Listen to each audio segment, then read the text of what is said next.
We need the Holy Spirit. And I love it. So Jesus, he says, I'm going to send my Spirit. I'm going to send my Spirit. And what happens is that a group of people, they get together and they start praying.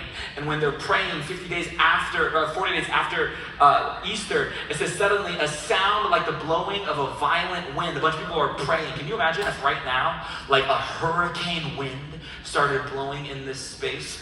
All of a sudden, there was a wind that was blowing, and it came from heaven, and it filled the whole house where they were sitting. And this is so beautiful, because there is imagery being used here that is so intentional, because the word Spirit, the Holy Spirit in the Greek, is this word pneuma. And pneuma literally means wind.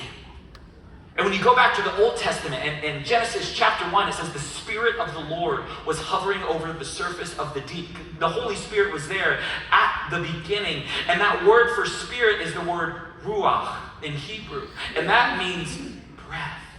And what you see is that the Spirit of God is like a wind. You can feel it, but you can't see it. You know it's present, but you can't control which way it is going. So this beautiful moment, these people, they are praying, and the Spirit of God floods into the room like a mighty rushing wind.